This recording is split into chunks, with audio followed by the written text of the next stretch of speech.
हमारे पड़ोस में एक 50 साल का बूढ़ा रहता था। रोज़ हमारे घर आकर अपने बेटे के लिए माँ से मेरा हाथ मांगता। हम हैरान थे क्योंकि वह घर में अकेला रहता। एक रोज़ माँ ने कहा कि आपका बेटा कहाँ है, इसकी कोई फ़ोटो हो। उस बूढ़े के चेहरे का रंग उड़ गया और कहने लगा वह अमेरिका रहता है। माँ ने सोचा लड़का अमीर है तो लालच में आकर बिना देखे मेरी शादी कर दी और रुखसत कर दिया। शादी की पहली रात जब मेरा पति करीब आया तो मेरे होश ही उड़ गए, क्योंकि वह तो वही। माँ को मेरी शादी की बहुत फिक्र रहती। मेरी उम्र 24 साल हो गई, लेकिन मेरे लिए कोई रिश्ता नहीं आ रहा था। माँ ने रिश्ता कराने वाली औरत को भी कहा हुआ था। वह तो 2-3 रिश्ते लाई थी जो माँ को पसंद नहीं आए और माँ ने इनकार कर दिया। किसी की बीवी मरी हुई थी तो कोई दूसरी शादी करना चाहता था। बेशक मैं बहुत ज़्यादा खूबसूरत नहीं थी, लेकिन कबूल सूरत ज़रूर थी। अब मैं ऐसी भी गई गुजरी नहीं थी कि माँ मुझे किसी शादीशुदा इंसान से शादी कराने पर राज़ी होती। मेरी भी यही ख्वाहिश थी कि मेरे लिए जिसका भी रिश्ता आए वह कुंवारा और अमीर हो, मेरी उम्र का हो या मुझसे 1-2 साल बड़ा हो। मेरा नाम पलक है और मेरा ताल्लुक़ मिडिल क्लास फैमिली से है। जब से बड़ी हुई घर में गरीबी ही देखी।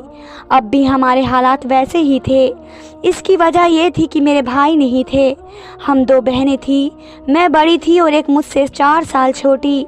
मेरे बाबा मजदूर थे, कभी मजदूरी लगती तो कभी नहीं लगती। घर का खर्च पूरा करने के लिए माँ ने एक बंगले पर नौकरी कर ली। मेरे बाबा और माँ दोनों अच्छे इंसान थे। उन्होंने कभी भी ऊपर वाले से ये शिकायत नहीं की हम इतनी गरीबी में क्यों हैं। जैसी ज़िंदगी चल रही थी वे इसी पर खुश हैं। हम बहनें भी अपने माँ बाप पर ही गए थे। हमें खाने को जो मिल जाता, पहनने के लिए जो कपड़े मिल जाते तो उसमें शुक्र अदा करते। मेरी उम्र इस वक्त 12 साल की थी जब माँ ने अपनी कमाई से हम बहनों के लिए दहेज जोड़ना शुरू कर दिया। वे थोड़ी थोड़ी चीज़ें खरीद कर रख देती। जो चीज़ पहले 1000 की थी अब वही 10,000 से ऊपर मिल रही थी। कभी कभी मैं सोचती कि शायद मेरे हाथों में शादी की लकीर नहीं है, मैं सारी ज़िंदगी कुंवारी ही रहूँगी। मेरी छोटी बहन मुझसे ज़्यादा खूबसूरत थी। मेरी रंगत सांवली थी जबकि उसकी रंगत साफ थी। मैं अपनी बहन को देखकर कभी एहसास और अफसोस का शिकार नहीं हुई। हम दोनों बहनों ने सिर्फ मैट्रिक तक पढ़ाई कर रखी थी। गरीबी के कारण आगे पढ़ना मुश्किल हो गया, इसलिए हम दोनों बहनें बारी बारी मैट्रिक करने के बाद घर बैठ गए। वैसे भी लोग कहते हैं कि तुम दोनों बहनों ने पढ़कर कोई बहुत बड़े अफसर नहीं बन जाना। आखिर में शादी के बाद तुम दोनों ने घर के बर्तन धोने हैं, हांडी पकानी है और अपने पति, सास और ससुर की खिदमत ही करनी है। तो फिर पढ़ने के लिए पैसा बर्बाद करने का कोई फ़ायदा नहीं। मुझे लोगों की ये बातें बहुत बुरी लगती, लेकिन मैं सब्र कर जाती। कहते हैं ना कि जितने मुँह उतनी बातें, और वैसे भी कोई किसी की ज़ुबान बंद तो नहीं कर सकता। जैसे जैसे दिन गुजरते जा रहे थे माँ की परेशानी में बढ़ोतरी होती जा रही थी। उन्हें छोटी बहन की भी फिक्र थी। उनका कहना था कि जब तक मेरी शादी नहीं हो जाती तो वे उसकी शादी कैसे करेंगी। लेकिन मैंने माँ से एक दिन कहा कि माँ, अगर छोटी का कोई अच्छा रिश्ता आए तो तुम देर ना करना, उसकी शादी कर देना। जब मेरा नसीब लिखा होगा तो मेरी भी शादी हो जाएगी। माँ मेरी बात पर दिल में अफसोस कर गई। मैं जानती थी कि माँ मेरे दुख से वाकिफ़ थी। हालांकि हमारे ख़ानदान में कई लड़के कुंवारे थे, लेकिन उनमें से कोई भी हमसे शादी के लिए तैयार ना था। वे बहुत अमीर लोग थे। वे जितने अमीर थे उनके ख्वाब भी वैसे ही थे। मेरे एक मामू का लड़का था, उसने तो अपनी पसंद की शादी की थी। उसने जिस लड़की से शादी की वह बहुत अमीर कबीर ख़ानदान की थी और दहेज में बहुत सारा सामान लाई थी। सुना था कि मेरे चाचा के बेटे की भी किसी खाते पीते घर की लड़की से रिश्ता हो चुका था। हमारे रिश्तेदार हमें शादियों में भी कम ही बुलाते। अब की बार मैंने सोच लिया कि अगर किसी भी शादी का कार्ड आया तो मैं कभी नहीं जाऊंगी। बेशक माँ और बाबा और छोटी जाएं। मुझे ऐसे रिश्तेदारों से नफरत हो गई जो अपने से कम हैसियत रिश्तेदारों को नज़रअंदाज कर देते हैं। अक्सर माँ उनका जिक्र लेकर बैठ जाती और शिकवे करती कि मेरे और तुम्हारे बाबा के भाइयों ने कभी भी हमारी बेटियों के बारे में नहीं सोचा। हर कोई ऊंचे ख़ानदान में रिश्ता कर रहा है। मैं माँ की बातों के जवाब में कुछ न कहती। मैंने अपना नसीब तकदीर के हवाले कर दिया। बस यह दुआ करती कि हम बहनों के हक में जो भी बेहतर हो वे हो जाए। एक दिन बाबा काम पर चले गए तो माँ भी काम पर जाने की तैयारियां करने लगी। इस दौरान दरवाज़ा बजा तो मैंने दरवाज़ा खोल कर देखा। बाहर हमारे पड़ोस में रहने वाला 50 साल का बूढ़ा खड़ा था और वह अकेला ही रहता था। मैंने पूछा, हाँ चाचा, क्या बात है, क्यों आए हो? उस बूढ़े को शायद मेरा चाचा कहना बुरा लग गया। उसने मुंह बनाते हुए कहा, देखो लड़की, मुझे चाचा मत कहो, मैं तुम्हारा चाचा नहीं हूँ। ये बात याद रखना कि चाचा, मामा ये सब सगे रिश्ते होते हैं, बाकी सब गैर होते हैं। मुझे उसकी बात बड़ी अजीब सी लगी। हालांकि वे मेरे बाप की उम्र के बराबर था। मैं इसे चाचा न कहती तो क्या कहती। मैंने पूछा कि अच्छा ठीक है, तुम बताओ क्यों आए हो? बाबा तो घर पर नहीं हैं, अभी अभी काम पर गए हैं। बूढ़े ने कहा कि मुझे तुम्हारी माँ से बात करनी है, क्या वे घर पर हैं? माँ घर पर थी, इसलिए मैंने कहा कि हाँ माँ बैठी हैं, तुम यहीं ठहरो, मैं माँ को भेजती हूँ। मैं सहन में बैठी माँ के पास जाकर बूढ़े के बारे में बताती तो वह हैरान हुई और बड़बड़ाती हुई दरवाजे की तरफ बढ़ी। यह बूढ़ा क्या करने आया है? थोड़ी देर के बाद उस बूढ़े को बैठक में बिठाया और मुझे चाय बनाने के लिए बोल दिया। वे आज हमारे घर पहली बार आया था। उसे हमारे मोहल्ले में रहते हुए 1 साल हो गया था। हमारे मोहल्ले में रहने से पहले वे किसी और इलाके में रहता था। वह अकेला था, उसके बीवी बच्चे नहीं थे। वे क्या करता था, कैसे गुजर बसर करता था, कभी किसी ने पूछने की ज़रूरत महसूस नहीं की, क्योंकि वह बहुत कम लोगों से मिलता। मैं चाय बनाकर बैठक में ले आई तो बूढ़ा एक चारपाई पर बैठा हुआ था, जबकि माँ दूसरी चारपाई पर बैठी थी। मैंने चाय मेज़ पर रखकर एक नज़र बूढ़े पर डाली और बैठक से चली गई। थोड़ी देर के बाद बूढ़ा चला गया और माँ आ गई। मैंने माँ से पूछा, ये बूढ़ा क्यों आया था? माँ ने चंद लम्हे सोचा, फिर कहने लगी, वह तुम्हारे लिए रिश्ता लेकर आया था। मैं ये बात सुनकर चौंक गई और माँ के सामने बैठे हुए बोली, वे मेरा रिश्ता किसके लिए लेकर आया था? माँ ने कहा कि वह अपने बेटे के लिए तुम्हारा रिश्ता लेकर आया था। मैं हैरान रह गई। मैंने कहा, माँ इसका तो कोई बेटा नहीं है, वे तो अकेला रहता है। माँ ने सर हिलाते हुए कहा था कि हाँ, यही सवाल मैंने उससे किया। उसने कहा कि उसका बेटा अमेरिका में रहता है, वे वहाँ पढ़ने गया था। पढ़ने के बाद उसने वहीं नौकरी कर ली और एक बहुत बड़े ओहदे पर बैठे अच्छे खासे पैसे कमा रहा है। अमेरिका का सुनकर तो मेरे अंदर जैसे लड्डू फूट पड़े। मुझे यूँ लगा जैसे मेरा नसीब खुल गया है।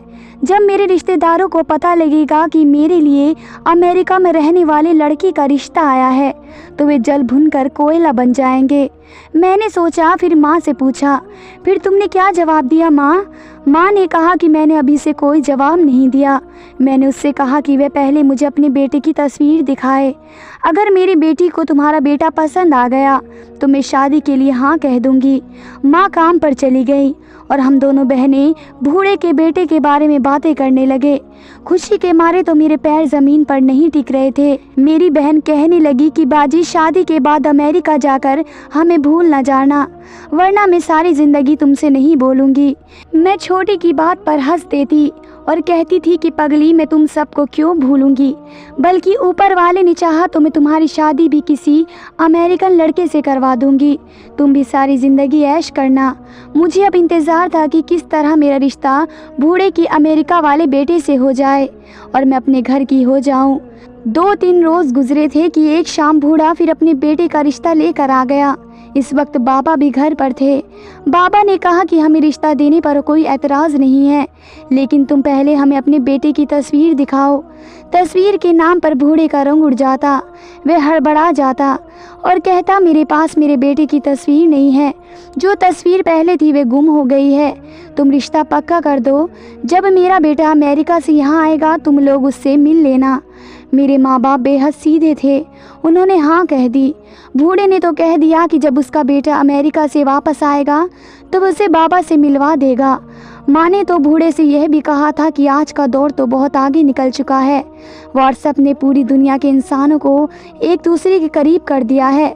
तुम व्हाट्सएप पर भी उसकी तस्वीर मंगवा सकते हो। बूढ़े के पास मोबाइल फ़ोन नहीं था, वह फ़ोन इस्तेमाल ही नहीं करता था, इसलिए उसने कहा कि मैं घर में उसकी तस्वीर ढूंढता हूँ, शायद मुझे मिल जाए। अगले रोज़ वह अपने बेटे की तस्वीर लेकर आ गया। बाबा और माँ ने तस्वीर देखी तो उनकी आंखें खुली की खुली रह गई। लड़का सेहतमंद, जवान और गोरा चिट्टा था। बूढ़े ने बताया कि मेरे बेटे की कुछ दिन पहले की तस्वीर है। मुझे इस तस्वीर के बारे में याद नहीं था। बाबा ने उससे सोचने के लिए कुछ दिनों का वक्त मांगा। वह जल्दीबाजी में कोई गलत कदम नहीं उठाना चाहते थे। माँ ने उस बूढ़े के बेटे की तस्वीर अपने पास रख ली और मुझे भी दिखाई। मुझे तो पहली ही नज़र में लड़का पसंद आ गया और मैं उठते बैठते अमेरिका जाने के ख्वाब देखने लगी। माँ बाबा रोज़ाना मेरे रिश्ते के बारे में बातचीत करते रहते, लेकिन किसी नतीजे पर नहीं पहुँच सके। मैं छुप छुप कर उनकी बातें सुनती रहती। माँ और बाबा ने फैसला किया और बूढ़े से बात की, जब तक तुम्हारा बेटा अमेरिका से यहाँ नहीं आ जाता मैं रिश्ता नहीं कर सकता। इसका यहाँ आना ज़रूरी है। बूढ़े के चेहरे का रंग उड़ गया। कहने लगा, मेरे बेटे से बात हुई है। वे जिस कंपनी में काम करता है उसे वहाँ से छुट्टी नहीं मिल रही, लेकिन उसने कहा है कि वे तुम्हारी बेटी से टेलीफोन पर निकाह कर लेगा। बाबा उसकी बात पर किसी तरह भी राज़ी ना हुए। बाबा की यही शर्त थी कि लड़के को अमेरिका से यहाँ आना चाहिए, तभी वे मेरी शादी उसके बेटे से करने के लिए राज़ी होंगे। उस बूढ़े ने परेशान होकर जाते जाते कहा कि अच्छा ठीक है, मैं उससे बात करता हूँ। मैंने एक बात ख़ास तौर पर नोट की थी, बूढ़ा हर सूरत में अपने बेटे के लिए मेरा रिश्ता लेना चाहता था। इसकी क्या वजह थी, किसी की समझ में नहीं आई। बाबा भी अपनी शर्त पर डट गए। मैं दिल ही दिल में ऊपर वाले से दुआ मांग रही थी कि जो भी हो हमारे हक़ में अच्छा हो। माँ इस रिश्ते पर दिलो जान से राज़ी थी। वे किसी भी तरह ये रिश्ता गंवाना नहीं चाहती थी, क्योंकि उसकी नज़र में लड़का अमीर था और अमेरिका में नौकरी करता था। शादी के बाद वह मुझे भी अपने साथ अमेरिका ले जाएगा। माँ की कोशिश थी कि मेरा रिश्ता उसी के साथ जल्द से जल्द हो जाए। उन्हें डर था कि कहीं इस बूढ़े का इरादा बदल न जाए और वह किसी और लड़की को अपने बेटे के लिए पसंद कर ले। हालांकि माँ ने बाबा से कहा कि वो रिश्ते के लिए हाँ कर दे। बाबा माँ से बहुत मोहब्बत करते थे, इसलिए उसने माँ की बात मान ली। और फिर जब 2 दिन के बाद बूढ़ा रिश्ते के सिलसिले में बाबा की राय जानने आया तो बाबा हाँ तो कर दिए, लेकिन ये शर्त भी रख दी कि जब उसका बेटा अमेरिका से आएगा तो वे तब ही शादी करेंगे।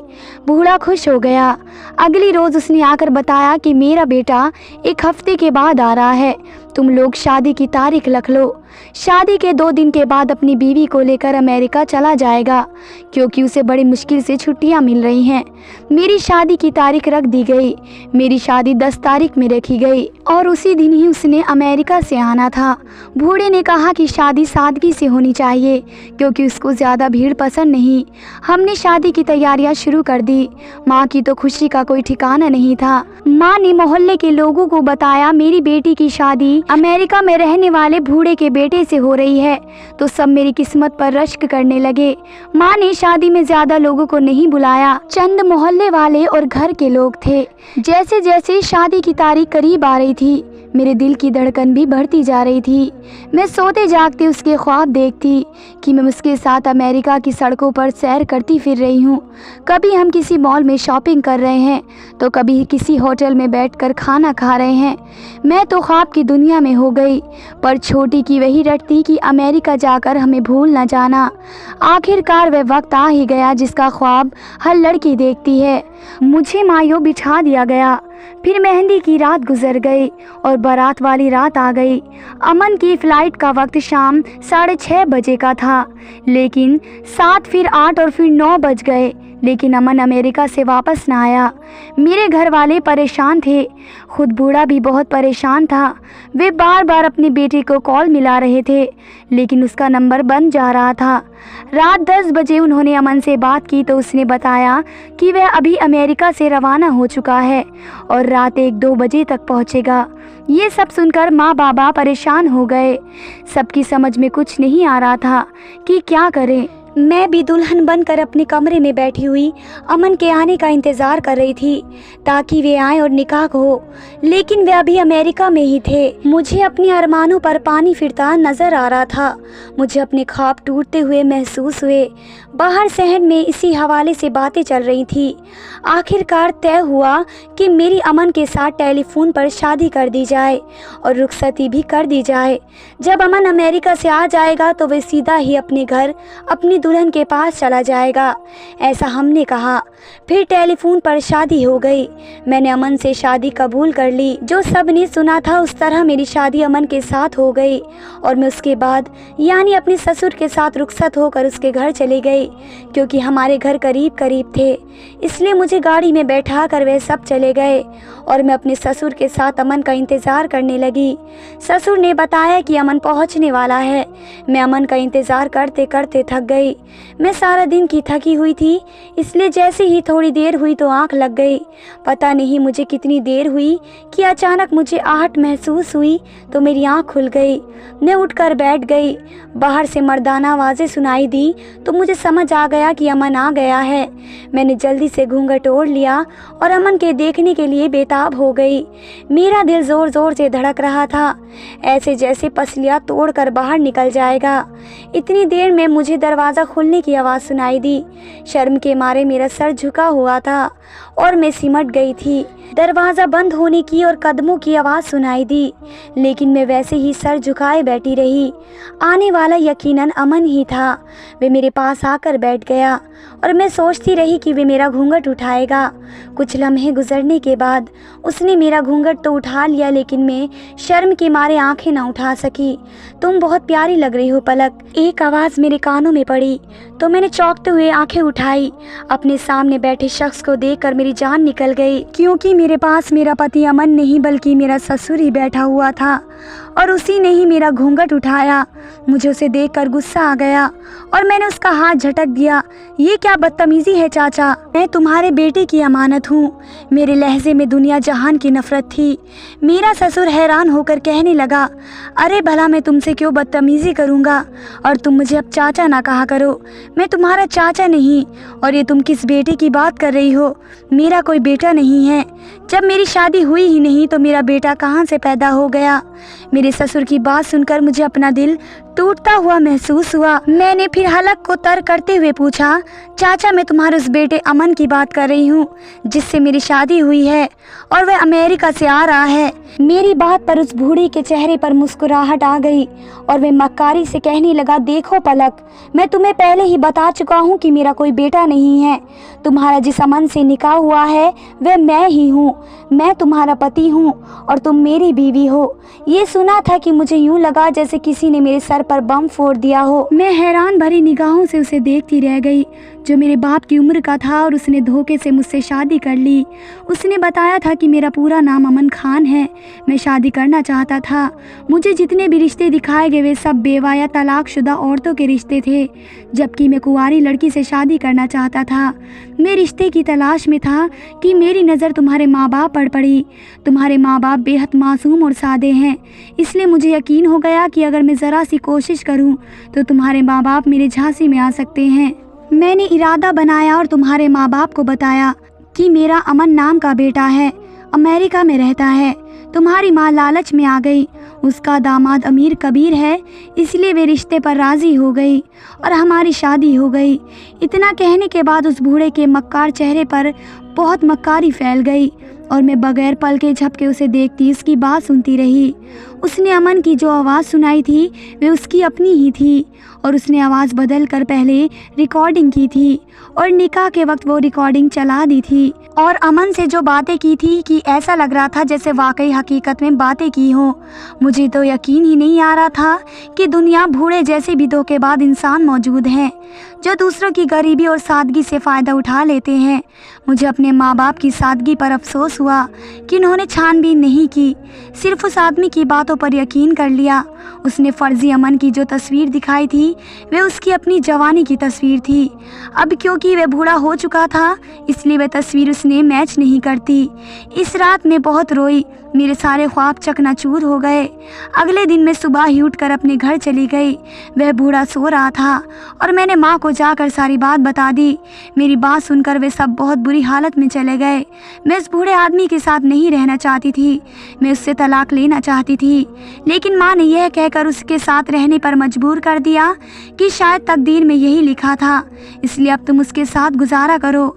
मैंने सर झुकाकर माँ की बात मान ली। उसको भी महसूस हो गया कि अगर मोहल्ले के लोगों को पता चलेगा कि उसने फ्रॉड करके मुझसे शादी की है तो वे उसे नहीं छोड़ेंगे।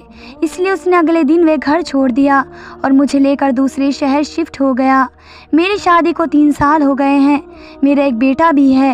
मैं अपने बेटे के साथ बूढ़े आदमी के साथ रह रही हूँ। मेरी माँ बाप और छोटी कभी कभी मुझसे मिलने आते हैं। मेरे माँ बाप जब भी आते हैं उनके सर झुके हुए होते हैं। सबके चेहरों पर शर्मिंदगी होती है।